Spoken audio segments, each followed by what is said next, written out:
안녕하세요. SPS 연구실 석사과정 김곤입니다. 오늘은 지난 시간에 이어 강화학습의 기초 관련 두 번째 시간을 가져보도록 하겠습니다. 목차는 다음과 같습니다. 정책과 가치함수가 무엇인지 배우고 최적 정책을 구하는 방법과 탐색 전략 방법들을 간단하게 소개하겠습니다. 지난 강의에서 배웠던 MDP에 대해서 다시 한번 복귀하고 추가 내용 설명하겠습니다. 마코프 디시전 프로세스 MDP에서 스테이트는 로봇의 위치, 액션은 로봇의 움직임, 리워드는 보석이라고 했을 때 팔리시는 이 로봇이 어떤 위치에서 어떤 행동을 할지를 의미합니다.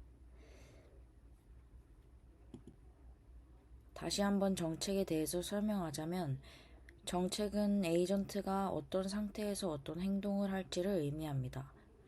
강화학습 문제에서 행동이 항상 우리의 의도한 대로 동작하지 않기 때문에 정책은 상태에서 행동을 수행할 확률이라고 할 수 있습니다. 수식은 타임스탬프 T에서 상태 S에 있을 때 행동 A를 수행할 확률을 의미합니다. 그림처럼 우리는 이런 질문을 생각할 수 있을 것입니다. 목표가 15라고 했을 때 에이전트가 상태 14에 있다고 하면 상태 13에 있는 것보다 더 좋다고 표현할 수 있을까요? 아니면 상태 14에 있을 때 오른쪽으로 가는 행동과 아래로 가는 행동 중 어느 행동이 더 나은 행동일까요? 이러한 질문처럼 현재 환경에 맞는 정책을 찾을 때 어떤 정책이 가장 좋은 것인지 비교할 수 있으면 에이전트가 정책을 선택할 때 도움이 될 것입니다. 그렇게 비교를 할 수 있도록 도움을 주는 기준을 가치함수라고 합니다. 가치함수는 정책을 따를 때 반환값의 기대값으로 상태나 상태 행동상의 가치를 측정하는 것을 의미합니다. 에이전트는 가치함수를 활용하여 자신의 행동을 선택하는데 예를 들어서 앞의 예시처럼 에이전트는 상태 14에 있을 때 오른쪽으로 가는 행동과 아래로 가는 행동을 비교하여 즉 각각의 가치함수를 계산하여 더 좋은 행동을 고를 것입니다. 가치함수의 종류에는 상태 가치함수, 행동 가치함수, 행동 이점 함수가 있습니다. 각각에 대해서 설명하도록 하겠습니다. 먼저 상태 가치함수입니다.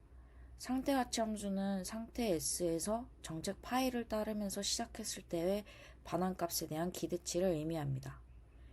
상태 가치함수는 현재 상태에서 기대할 수 있는 것, 즉 상태가 얼마나 좋은지 평가하는 역할을 합니다.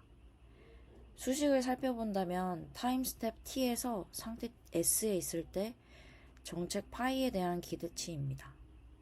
지난 시간에 반환값은 감가된 보상들의 총합이라고 했으므로 첫 번째 수식은 두 번째 수식으로도 표현 가능합니다. 또한 두 번째 수식을 제기 형태로 정의를 하자면 세 번째 수식과 같습니다. 두 번째로 행동 가치 함수입니다. 행동 가치 함수는 상태 S에서 행동 A를 취했을 때 에이전트가 정책 파일을 수행하면서 얻을 수 있는 기대 반환값을 의미합니다. 즉, 행동 가치 함수는 어떤 행동을 했을 때 얼마나 좋은지 평가하는 역할을 합니다.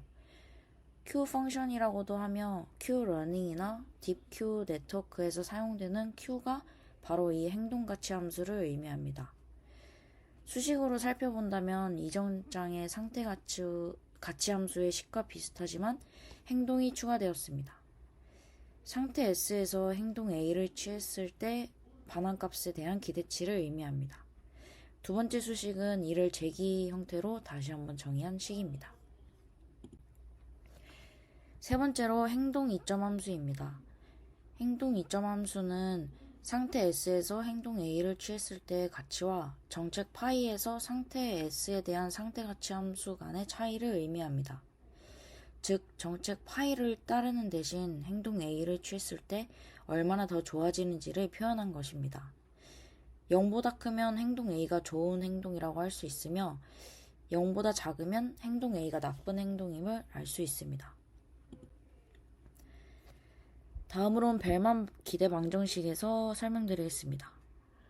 벨만 기대 방정식은 현재 상태의 가치 함수와 다음 상태의 가치 함수의 관계를 식으로 나타낸 것입니다. 벨만 기대 방정식의 유도는 하지 않고 간단하게 설명만 하고 넘어가겠습니다. 먼저 가치 함수에 대한 벨만 기대 방정식입니다. 상태 영역상의 모든 상태에 대해 수행을 하는데 보상과 다음 상태에서의 감가된 가치, 다음 상태와 보상의 확률, 행동을 할 확률로 이루어져 있습니다. 행동 가치 함수인 Q 펑션에 대한 벨만 기대 방정식입니다. 가치 함수에 대한 벨만 기대 방정식과 비슷하지만 특정 행동에 관해서만 신경을 쓰기 때문에 가치 함수 벨만 기대 방정식과 다르게 행동에 대한 가중치 부분이 없는 것을 확인할 수 있습니다. 나머지는 위의 설명과 같습니다. 좀 더 구체적으로 상태 가치 함수와 행동 가치 함수의 관계를 설명드리겠습니다. 흰색 노드는 상태를 나타내고 회색 노드는 상태 S에서 선택한 행동을 의미합니다. 상태 S에서 뻗어나가는 가지는 각각 행동의 개수만큼 존재할 수 있습니다. 여기서는 예시로 두 가지 행동이 존재한다고 가정했습니다. 이때 가치함수와 행동 가치함수의 관계는 오른쪽 식처럼 표현 가능합니다. 각 행동을 할 확률과 그 행동을 통해서 받는 반환값을 곱한 것으로 모든 행동에 대해 수행한 후 더하면 현재 상태의 가치함수가 됩니다. 즉 그림의 예시로 설명을 드리자면 행동 A를 한 후에 받은 반환값들의 A1 행동을 할 확률을 곱한 값과 A2를 취한 이후에 받는 반환값의 A2 행동을 할 확률을 곱한 값의 합이라고 할 수 있습니다. 그런 다음 각 행동을 선택한 후에 보상이 주어지는데 보상을 출력하는 보상 함수는 상태와 행동이 조건으로 들어가기 때문에 행동을 표시한 회색 노드 아래에 표기되어 있습니다. 상태 가치 함수는 특정 행동을 한 뒤 즉시 받는 보상의 행동을 통해 각 다음 상태로 갈 확률 곱하기 해당 다음 상태의 가치 함수를 더한 것으로 여기에는 한 스텝이 지나서 감가율을 적용하게 됩니다.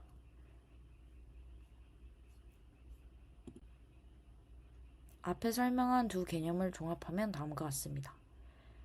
따라서 현재 상태의 가치 함수는 다음 상태의 가치 함수와 상태 전이 확률, 그 다음에 정책을 모두 고려하여 계산하게 됩니다. 아래는 같은 내용을 행동 가치 함수에 대해서 표현한 그림입니다. 다음은 벨만 최적화 방정식을 설명드리겠습니다. 벨만 기대 방정식은 모두 정책 파이로 고정되어 있을 때의 가치에 관한 함수를 나타내는 반면 벨만 최적 방정식은 최적 가치에 대한 함수를 나타냅니다. 최적 정책은 모든 상태에 대해서 다른 정책들보다 기대 반환값을 갖거나 크게 얻을 수 있는 정책을 의미합니다. 따라서 이상적인 상태 가치 함수는 모든 상태에 걸친 최적 정책을 의미하고 이상적인 행동 가치 함수는 모든 상태 행동쌍에 걸친 최적 정책을 의미합니다. 벨만 기대 방정식은 정책 파이가 액션을 선택할 때의 확률적인 요소와 전이 확률에 의해 다음 상태를 선택할 때의 확률적인 요소, 이 두 개의 확률 변수가 있었지만 최적 방정식에서는 파이에 대한 확률적인 요소가 사라집니다. 따라서 액션을 선택할 때 확률적으로 선택하는 것이 아니라 최대값 연산자를 통해 제일 좋은 액션을 선택하게 됩니다. 이전까지는 정책들의 가치를 어떻게 계산하고 비교하는 법을 알았다면 이제는 정책을 평가하는 알고리즘을 설명하고자 합니다. 팔리시 이터레이션은 강화학습의 기초적인 알고리즘 중 하나로 초기에 임의의 정책을 선택한 후 이를 평가하고 개선하는 과정을 정책이 최적 정책으로 수렴할 때까지 반복하는 방법론입니다. 정책 평가는 주어진 정책에 대해 상태 가치 함수를 반복적으로 근사하는 것을 의미하고 정책 개선은 행동 가치 함수에 대한 그리디 정책을 취하여 정책을 개선하는 것을 의미합니다. 즉 정리하자면 펄리시 이터레이션은 각 상태에서 가능한 모든 행동에 대해 가치를 계산하고 현재 상태에서 행동 가치가 가장 높은 정책을 선택하고 그 행동을 현재 상태의 정책으로 업데이트하는 것입니다. 다음은 밸류 이터레이션입니다. 밸류 이터레이션은 앞에서 설명드린 펄리시 이터레이션과 다르게 벨만 기대 방정식이 아니고 벨만 최적 방정식을 이용한다는 것입니다. 벨만 최적 방정식은 최적 가치 함수들 사이의 관계식을 표현한 식입니다. 펄리시 이터레이션은 정책 평가를 할 때 많은 계산을 해줘야 되는 단점이 있는데 밸류 이터레이션은 정책 평가를 한 번만 합니다. 따라서 현재 가치 함수를 계산하고 업데이트할 때 맥스 값을 취함으로써 그리디하게 정책을 개선하는 효과를 줍니다. 다음으로 여러 탐색 전략을 간단하게 소개해 드리려고 하는데 그 전에 이제 착취와 탐색에 대해서 용어 정리를 먼저 하고 가겠습니다. 착취는 이미 알고 있는 정보를 바탕으로 최선의 결정을 내리는 것이고 탐색은 정보를 수집함으로써 새로운 결정을 찾는 것을 의미합니다. 예를 들어서 맛집 탐험을 예시로 들면 착취는 이미 알고 있는 맛집들을 바탕으로 어떤 맛집을 방문할지 선택을 하는 것이고 탐색은 새로운 맛집을 찾는 과정이라고 생각하시면 될 것 같습니다. 이 두 개는 트레이드 오프가 존재합니다. 이제 탐색 전략에 대해 간단하게 소개해 드리겠습니다. 그리디 전략은 탐욕적으로 행동을 취하는 전략으로 항상 가장 높은 추정 가치를 얻는 행동을 취하는 것을 의미합니다. 처음 선택한 행동이 가장 좋은 행동일 수도 있지만 행동의 가지수가 많을수록 그 가능성은 낮아질 수 있다는 단점이 존재합니다. 랜덤 전략은 어떤 착취 없이 행동을 결정하는 전략으로 정보를 얻는 것이 목표입니다. 말 그대로 랜덤하게 탐색한다라고 생각하시면 될 것 같습니다. 그 다음으로는 입실론 그리디 전략입니다. 입실론 그리디 전략은 대부분의 시간 동안 착취를 수행하고 무작위로 탐색하는 전략입니다.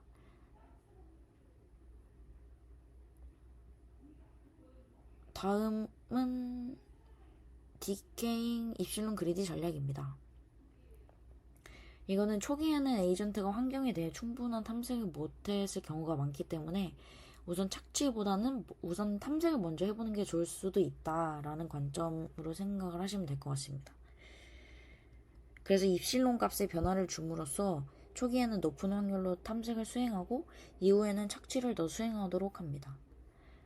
예를 들어서 0에서 1만큼은 랜덤하게 움직이다가 0에서 1만큼은 랜덤하게 움직이는 게 입실론 그리디 전략이라고 한다면 디케잉 입실론 그리디 전략은 이제 입실론을 0.9에서 0으로 차근히 줄여나가면서 탐색을 처음엔 많이 했다가 점점 착취를 수행하는 것을 의미합니다.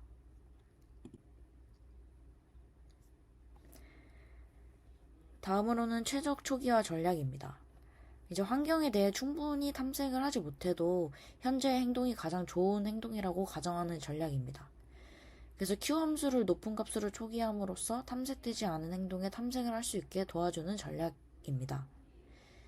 그다음에 소프트맥스 전략은 이제 행동 가치 함수에 기반한 확률 분포로부터 행동을 샘플링 하는데 이때 행동을 선택하는 확률을 현재 행동 가치 추정에 비례하게끔 지정을 하는 방법입니다. 그래서 이제 높은 추정치를 가진 행동은 자주 선택하고 낮은 추정치를 가진 행동은 덜 선택하는 경향을 보입니다. 다음은 upper confidence bound 전략입니다. 이제 최적 초기화 전략을 유지하되 불확실성을 추정하는 값을 계산하는 통계적인 기법을 사용하고 이를 탐색할 때 일종의 보너스로 사용하는 방법입니다. 그래서 Q값의 추정치와 행동 불확실성에 대한 보너스 U의 총합을 최대로 만들어주는 행동을 선택하는데 만약 행동을 몇 번 하지 않아도 이 U 보너스가 크다면 그 행동에 대한 탐색을 더 하도록 유도하는 방법이라고 생각하시면 됩니다. 그 다음에 톰슨 샘플링 전략입니다. 이것은 베이지안 기법을 사용한 샘플링 기반 확률 탐색 전략이라고 생각하시면 됩니다. Q값을 하나의 가우시안 분포로 고려해서 이 분포에서 샘플링을 한 뒤 가장 높은 샘플을 얻을 수 있도록 행동을 선택하는 전략입니다. 이것으로 강화학습의 기초 두 번째 시간을 마치도록 하겠습니다. 감사합니다.